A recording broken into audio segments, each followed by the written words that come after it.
Olá, continuaremos falando um pouco sobre pessoas. Vamos falar sobre recrutamento e seleção, as formas de fazer, como que a gente pode fazer o recrutamento e seleção. Vamos falar sobre assessment, ferramentas de análise de perfil comportamental.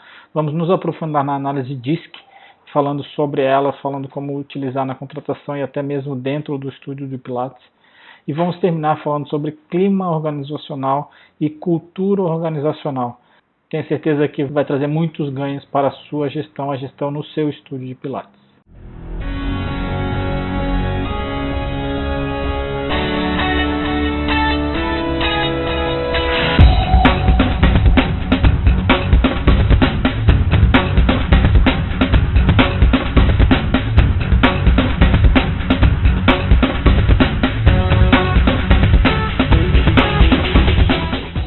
Então vamos falar sobre uma parte muito importante dentro do seu estúdio de Pilates, não só dentro do estúdio de Pilates, como qualquer empresa, que é recrutamento e seleção.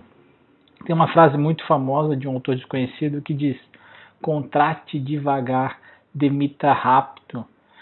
Isso quer dizer o quê? Você precisa ser criterioso, você precisa ser criteriosa na escolha dos seus colaboradores, das pessoas que vão trabalhar na sua empresa. Eles vão ser a cara da sua empresa, eles que vão trazer o resultado para você. Eles estão à frente do seu negócio, então você precisa ser muito criterioso, precisa ter muito cuidado na hora de selecionar. Você precisa saber exatamente quem você está colocando dentro do seu estúdio, você precisa pesquisar, ligar para os lugares onde ela trabalhou, saber qual que é a história dessa pessoa, buscar antecedentes criminais, fazer uma pesquisa detalhada sobre ela, saber tudo dessa pessoa, porque você vai botar ela dentro da tua casa, dentro do teu negócio, dentro da tua empresa, e você precisa cuidar com quem você coloca dentro. Eu vejo hoje é um erro muito comum, é uma coisa que a gente vê bastante, são as pessoas nos grupos de WhatsApp pedindo substituição.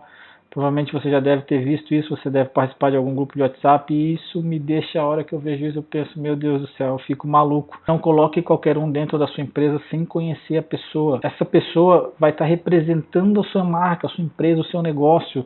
Se você nem sabe quem ela é, pelo amor de Deus, você não pode fazer isso. Você precisa saber e fazer uma busca detalhada dessa pessoa, conhecer tudo sobre ela. Ela pode botar o teu negócio em risco, ela pode acabar com a tua reputação, ela pode fazer algo que vai denegrir a imagem do teu negócio para sempre. Então você tem que ser muito criterioso com isso, tá? E ao mesmo tempo você não pode ficar com pessoas não comprometidas, com pessoas que estejam atrapalhando, com pessoas que ficam remando contra dentro da sua equipe. Você precisa de alguma forma se livrar dessas pessoas e se livrar rápido. Então, se você tiver uma pessoa que está te atrapalhando, que não está te ajudando, enfim, obviamente você precisa dar oportunidades para a pessoa se desenvolver. Mas se você, depois de tentar tudo que você já pôde, já conversou, já tentou de alguma forma recuperar a pessoa e a pessoa não ajuda, cara, você precisa se livrar dessa pessoa.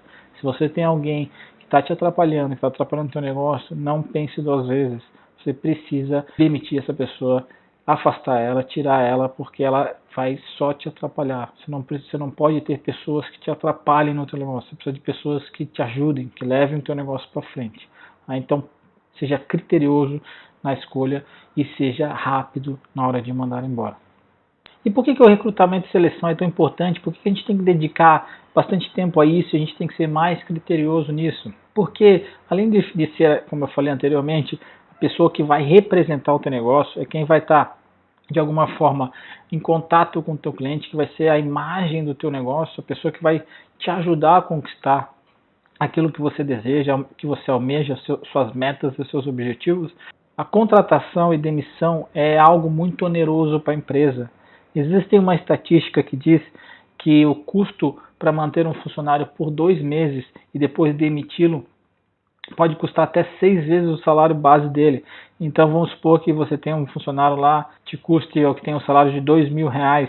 Se você ficar 2 meses com ele e demitir, isso vai te custar em torno de R$12.000. E esse cálculo não leva só em consideração as questões tributárias, as multas, o dinheiro que você vai ter que fazer no acerto com a pessoa. Ele leva em consideração também o tempo que você perdeu, o tempo que você dedicou a ensinar essa pessoa, a treinar essa pessoa, a deixar alguém com ela, o tempo que isso custou para a sua empresa. Então ele pode custar, acredite, até 6 vezes o valor dessa pessoa. Então é importantíssimo que você seja criterioso, que você seja assertivo e que você tente ao máximo reduzir as chances de erro na contratação.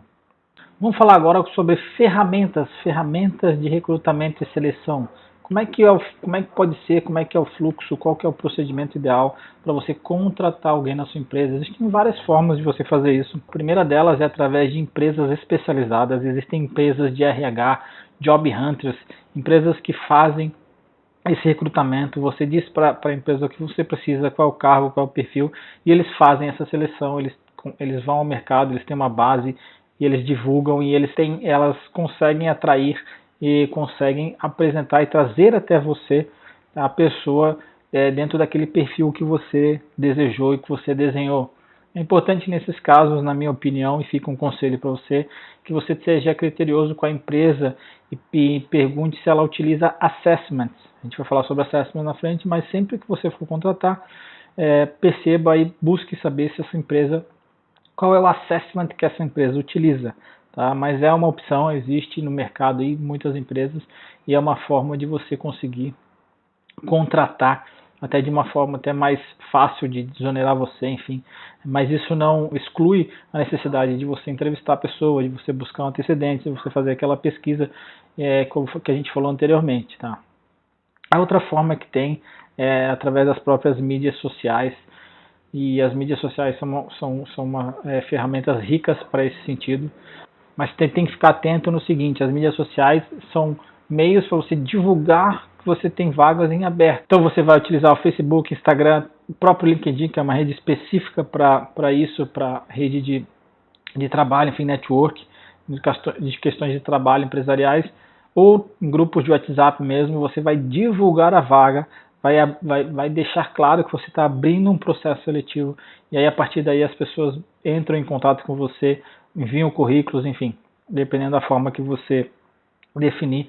E as mídias sociais hoje são uma ferramenta riquíssima, porque tem uma amplitude muito maior, o custo é muito menor.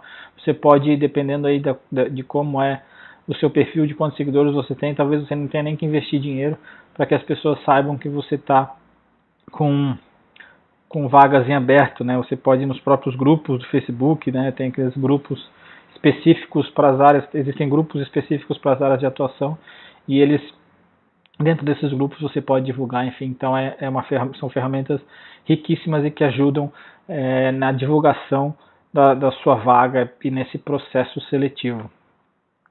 Existe uma ferramenta também, um aplicativo muito bacana que eu conheci ano passado, que chama Indeed. É um aplicativo que tem disponível aí, assim como o Indeed, existem outros, tá?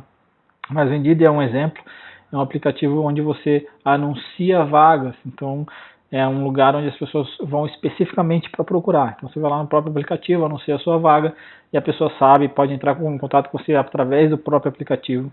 E ali mesmo você pode impulsionar, pode botar um pouquinho de dinheiro para ter uma amplitude maior, ter um alcance maior das pessoas, e é muito bacana e traz bastante resultado. Eu já fiz alguns processos seletivos no sentido de captação de pessoas interessadas em vagas através do Indeed, principalmente recepção, serviços gerais, enfim. Então é muito utilizado. E a última ferramenta, que é a ferramenta talvez mais importante, que a gente utiliza muito, que a gente vai focar agora no nosso curso, são os assessments. Tá? Os assessments são ferramentas riquíssimas e são ferramentas que com certeza você deve entender e utilizar no seu processo seletivo. Vamos falar sobre assessments. E o que são assessments? Assessment é um termo em inglês que significa avaliação. No mundo corporativo é usado como uma espécie de orientação. Podem ser utilizados para avaliar características pessoais, traços motivacionais, tendências de desempenho e perfis psicológicos. Então, a partir desse questionário, é definido um perfil comportamental, perfil psicológico, é traçado um perfil daquela pessoa, e como aquela pessoa ou pessoas com perfil parecido com aquele tendem a agir em determinadas situações da vida, tanto pessoais quanto profissionais. É uma ferramenta riquíssima onde você pode saber quais são as principais forças dessa pessoa e talvez até as lacunas que ela deve trabalhar, como ela é motivada, o que ela leva mais em consideração na hora de tomar decisões, enfim. Ele traz uma série de informações que te ajuda a entender cada uma das pessoas e saber exatamente onde encaixar e como aproveitar o potencial de cada uma. Existem diversos tipos de assessment no mercado, tem assessment de cores, assessment de bicho, existem diversas ferramentas. Eu vou passar algumas aqui para vocês entenderem o que são, mas acreditem, essas são apenas algumas, existem diversas, não existe a verdade absoluta, melhor ou pior. Você pode buscar o que você entende que é melhor para sua empresa, o que você se encaixa melhor, o que pode ser melhor para você, mas é importante que você conheça e vá atrás e busque conhecer dessas ferramentas dos assessments. Então esses são alguns dos assessments, como eu falei, alguns dos assessments que tem no mercado, apenas alguns exemplos, existem diversos, existem muitos outros. O primeiro deles é o QMP, que é KEMP ou QMP, que é o coeficiente de empreendedor, que eles chamam. E ela faz um diagnóstico, né, e até um acompanhamento do perfil do empreendedor, da pessoa empreendedora. Ela tem 6 pilares, fala sobre aderência a recursos, controle e planejamento, perfil empreendedor, experiência e dinâmica do mercado. E ela é bem utilizada nas grandes empresas, é bem utilizada até fora do país, para essa definição do coeficiente de empreendedor. A outra ferramenta é o Enneagrama. O Enneagrama é muito mais do que um assessment.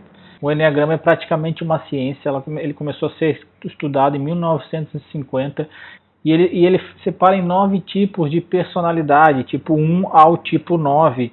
Então, cada tipo desse tem características específicas. Então, você pode ser tipo 1 com janela em 2, com janela em 3, tipo 2 com janela em 4, enfim. Existe uma combinação, existe o principal e as janelas ou asas, depende de como eles falam. Mas é muito rico, é muito interessante, é uma ferramenta riquíssima. Eu gosto muito do Enneagrama, estudo bastante. Sei o meu tipo, sei o tipo da Carol e sei o tipo das pessoas, até pela reação delas, de como elas agem, a gente consegue, fica bem claro quais são os tipos, e é bem legal, é uma ferramenta riquíssima que eu acho que vale muito a pena você conhecer e estudar. Existe um cara muito bom no Enneagrama, chama Márcio Schutz. Ele é uma das maiores referências no Enneagrama no país. Então você pode procurar por ele, Márcio Schutz. Vai ter bastante conteúdo, é muito interessante. O Enneagrama é muito legal e pode trazer muitos resultados interessantes para a sua empresa. O próximo assessment que a gente vai falar é a análise DISC. A análise DISC, a gente vai falar muito sobre ela, a gente vai focar na análise DISC, porque é a mais simples, é a mais conhecida, é a mais utilizada, e se você começar a entender disso e começar a se aprofundar pela análise DISC, isso já vai trazer ganhos reais para a sua empresa, tanto na sua relação com seus funcionários, até com os seus clientes.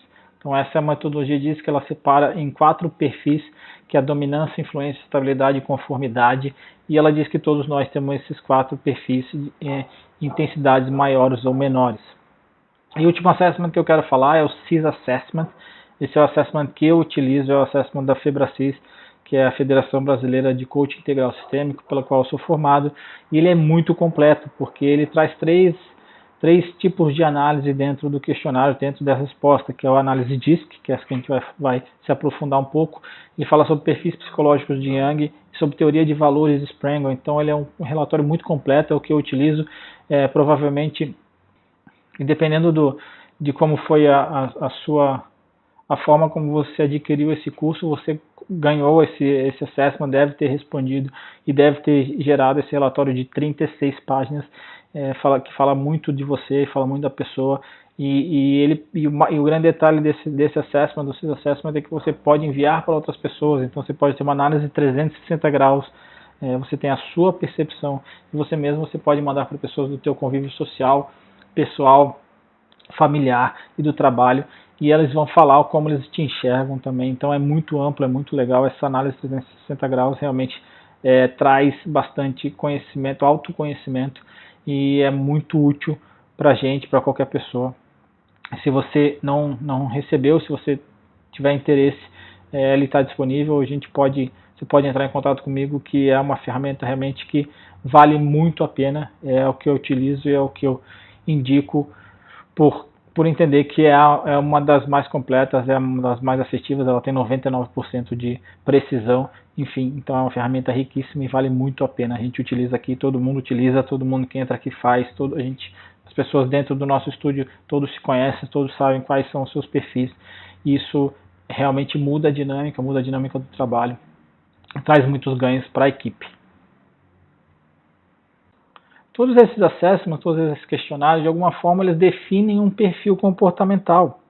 Esse perfil, ele traz uma série de características que aquela pessoa tem. E esse relatório ele diz como uma pessoa com aquele determinado perfil tende a agir em determinadas situações. Mas o que é importante a gente frisar aqui, o que eu gostaria de deixar claro para vocês e que vocês entendam? Que nós não somos reféns do nosso perfil comportamental. O perfil comportamental ele é um indutor, ele te ajuda, ele vai te direcionar, mas ele não é um limitador, não existe limite para o ser humano. O ser humano é um ser incrível, ele é capaz das mais diversas façanhas, então não é um perfil, determinado perfil, que vai te limitar ou vai te impedir de alcançar qualquer coisa. Ele te ajuda a entender quais são as suas principais habilidades e as suas lacunas, mas não determina nada, ninguém é escravo do perfil comportamental. Tá? Ele é apenas uma ferramenta, um indutor, uma ferramenta que vai te ajudar. O perfil comportamental, definir o perfil, essa análise, ele te ajuda a, de certa forma, colocar as pessoas mais adequadas, a pessoa certa no lugar certo. Eu costumo dizer que não existe pessoa errada, existe pessoa certa no lugar errado. Existe até uma frase muito famosa, que é erroneamente atribuída a Albert Einstein, que diz que todo mundo é gênio. Contudo, se você julgar um peixe por sua capacidade de subir uma árvore, ele vai gastar toda a sua vida acreditando ser incompetente. Então entenda, não existe pessoa errada, existe pessoa certa no lugar errado. Entender quais são as principais forças, as principais habilidades de cada indivíduo é muito rico e pode trazer, sem dúvida, muitos ganhos para o seu negócio. E o perfil comportamental, ele ajuda muito nisso, porque alinhar as pessoas vai muito além de simplesmente colocá-las em um mesmo lugar. Isso deve estar no centro do interesse da empresa. O alinhamento deve considerar os movimentos do mercado, a evolução das questões ligadas ao trabalho e a própria transformação das pessoas nas organizações. Às vezes você pode perder um funcionário, sei lá, por querer que ele seja mais extrovertido do que ele realmente é. Se você bota uma pessoa que não tem habilidade com pessoas, com números, que é uma pessoa mais analítica, uma pessoa conforme que a gente vai estudar, para atender público, para ser recepcionista, por exemplo, você pode perder a pessoa, porque não é uma habilidade nata dela, e talvez ela nem tenha interesse de desenvolver isso, para ela não é algo que traga um conforto e ela não quer isso para a vida dela. Então é importante esse alinhamento, é importante a gente entender os movimentos, saber que as pessoas, como elas são, para que a gente possa até, de certa forma, se a pessoa quiser se adequar, a gente saber o que a gente precisa trabalhar naquela pessoa para que ela possa desempenhar melhor aquela função. O que é a análise DISC? A análise DISC é o conceito que surgiu através do estudo realizado pelo Dr. William Moulton Marston e se deve ao livro Emoções das Pessoas Normais, que tem como título original Emotion of Normal People, escrito em 1928. O DISC analisa traços comuns de comportamento das pessoas, subdividindo em dominância, influência, estabilidade e conformidade, permitindo melhorar o desempenho profissional e pessoal. Então a análise diz que ele detalha esses 4 traços comuns de comportamento e ele diz que todos nós temos esses traços dentro da nossa personalidade.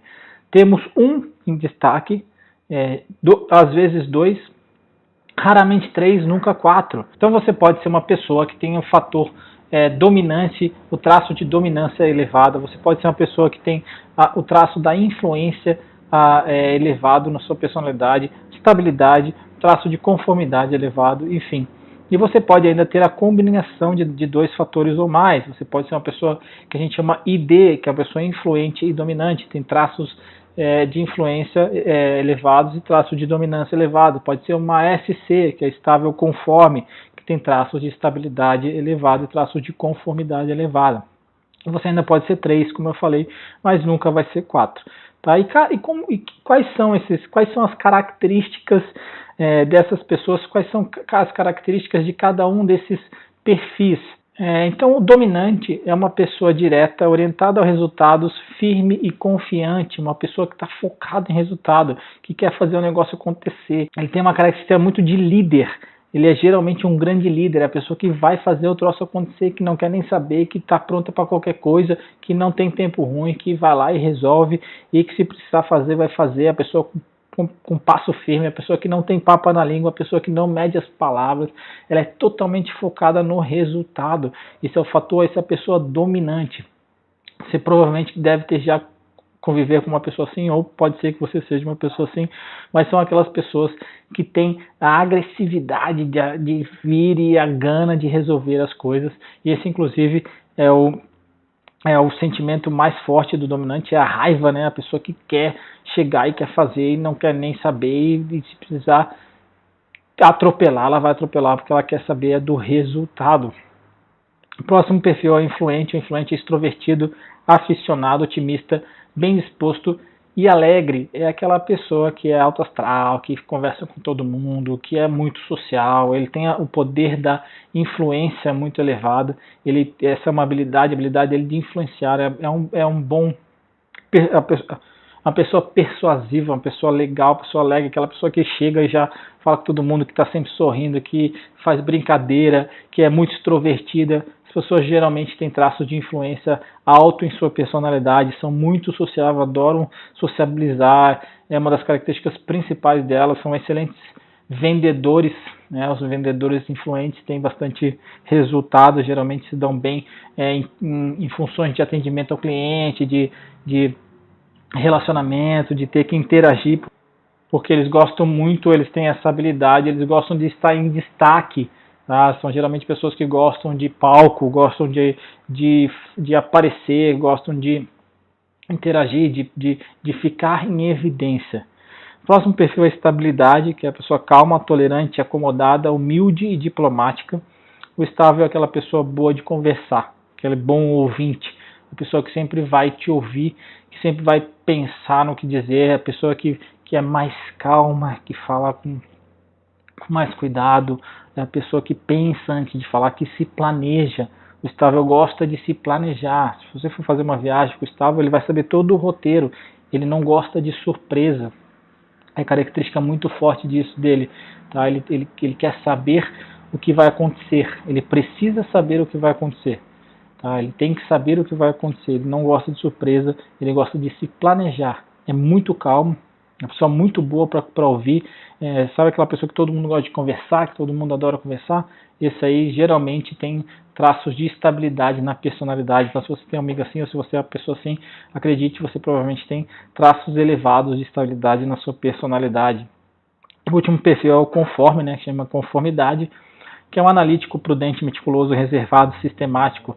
É a pessoa que quer saber de dados, é a pessoa que quer saber de informação, é a pessoa que é focada no resultado, mas baseado em informação, baseado em dados, em números, em fatos. A pessoa muito racional, a pessoa muito analítica, a pessoa que não vem, a pessoa que quer saber detalhadamente as coisas, tá? Ela quer saber o porquê de tudo, é um muito questionador.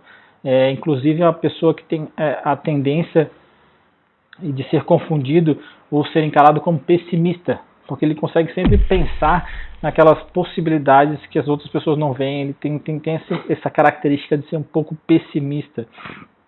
Isso pode ser muito bom, dependendo do para que você for utilizar. Ele é bom para analisar cenários, ele é um bom analista de sistema, ele é uma boa pessoa para trabalhar com planilhas, é uma boa pessoa para trabalhar com dados, porém ele já não tem tanta habilidade com as pessoas. Se você reparar na figura, você vai ver que a diagonal que se cruza, eles têm características um pouco opostas. Então a pessoa dominante, ela tem um pouco de característica oposta à pessoa estável, eles são perfis opostos, e o influente é um pouco oposto do conforme, tá? Geralmente eles têm essa tendência, por isso que é muito difícil você ter uma pessoa IC, que é influente conforme, assim como é difícil você ter uma pessoa DS, que é dominante estável, porque eles são teoricamente e via de regra perfis opostos. As perguntas dos perfis que a gente fala, para ficar muito claro para vocês entenderem, o dominante é o quê? Só me fala o que eu tenho que fazer. O quê? O influente é quem. Quer saber quem vai estar junto. O estável é como. Como que eu vou fazer? Como. Metodologia. E o conforme é por quê. Questionamento. Por quê? Tá? Essas são as perguntas características de cada perfil. Então, na sequência, eu tenho um vídeo bem explicado, um vídeo bem detalhado sobre análise de skill Pilates. Ali você vai entender bem cada perfil, vai entender bem detalhadamente qual é a característica específica de cada um e ainda vai conseguir identificar dentro da sua equipe, até com os seus alunos dentro do seu estúdio ali, alguns alunos que têm características e como falar da melhor forma com cada um deles. Vamos falar agora sobre clima organizacional e cultura organizacional. São dois conceitos importantíssimos que você deve trabalhar dentro da tua empresa, dentro do teu estúdio de Pilates, tá? Então, o estudo do termo clima organizacional tem como missão principal a compreensão das necessidades, preocupações e percepções dos colaboradores de determinada empresa. Essa ferramenta permite à empresa uma visão geral de como está o ambiente organizacional. Por meio da percepção dos empregados, é possível identificar os pontos positivos e os negativos. Com isso, buscar o aperfeiçoamento para manter um bom nível de produtividade.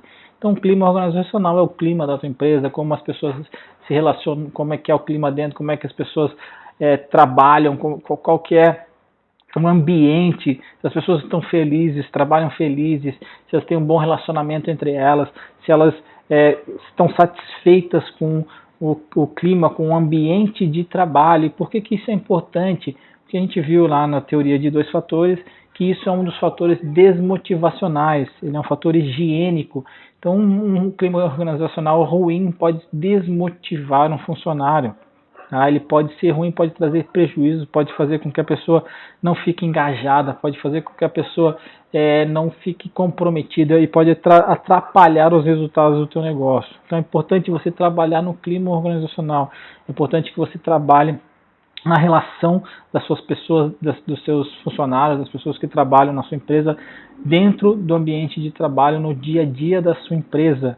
É importantíssimo evitar o diz que me disse, evitar a rádio corredor, evitar picuinhas, isso tudo traz prejuízos grandes. Então a conversa, o diálogo e a clareza precisam ser uma constante na sua empresa para que esse clima organizacional seja sempre bom, que as pessoas estejam sempre trabalhando felizes e satisfeitas entre si.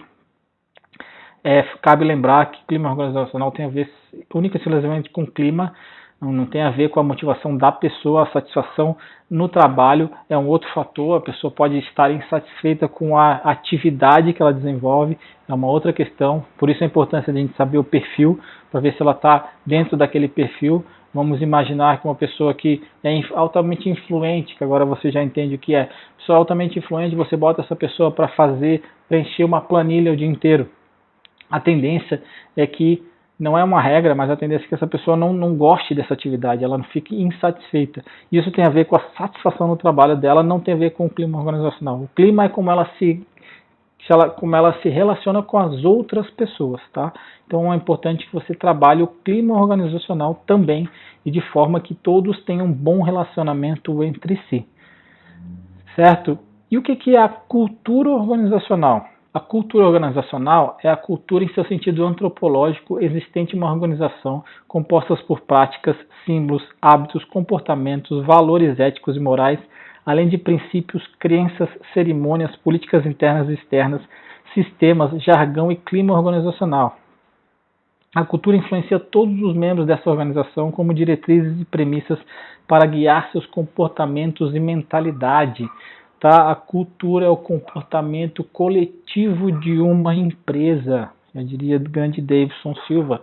Então a cultura organizacional é aquilo que está enraizado de como funciona a sua empresa. O que é possível, o que não é possível, o que é permitido, o que não é permitido, como a empresa funciona de modo geral. Quais são as principais práticas, quais são as crenças, o que essa empresa prega, o que essa empresa não prega, o que é permitido dentro dessa empresa, qual que é a cultura, por exemplo, aqui na nossa empresa, na Leve, a gente tem uma cultura muito forte de treinamento, a gente incentiva muito, a gente foca muito, a gente até, digamos assim, obriga que as pessoas treinem, estudem e se aperfeiçoem na sua área de atuação, tanto no Pilates como no funcional. E a pessoa que entra aqui fica muito claro, elas percebem isso e elas acabam de alguma forma tendo que se adequar a isso. Tá? Isso pode ser tanto de uma forma realmente cultural e implícita como explícita. Você pode e deve ter no seu termo de normas e conduta, o seu código de ética. Nós temos aqui um código de ética que diz exatamente o que a pessoa pode ou não pode fazer, como ela deve ou não deve se comportar e o que a gente espera da pessoa aqui dentro, como as coisas funcionam dentro da nossa empresa. Isso é a cultura organizacional. E ter uma cultura organizacional forte e bem definida é, sem dúvida, um dos principais fatores de sucesso de qualquer empresa. Tá? É importante que isso esteja claro, esteja enraizado dentro do teu negócio. Como diria o grande Peter Drucker, que é o cara que a gente falou, que a gente segue muito, o pai da administração, a cultura devora a estratégia no café da manhã. Então não adianta nada a gente falar, fazer estratégia, definir o que a gente quer, ir botar a meta, enfim, estudar, se a gente tem uma cultura organizacional fraca, uma cultura onde as pessoas ficam acomodadas, que as pessoas não buscam mais, que a cultura não esteja condizente com aquilo que a gente está buscando, o que a gente está procurando. Então a cultura organizacional é algo fundamental dentro da sua empresa. Ela tem que estar forte, enraizada e tem que ser de acordo com o que você espera, de acordo com o que você acredita, de acordo com o que você deseja. E por fim, a cultura organizacional é tão importante e ela é tão determinante. Por quê? Porque, segundo, se você olhar essa figura aqui, ela é muito interessante, ela diz que a cultura reforça o propósito, que definem os valores, que transformam os comportamentos, que direcionam a cultura. Então ele é um ciclo retroalimentado.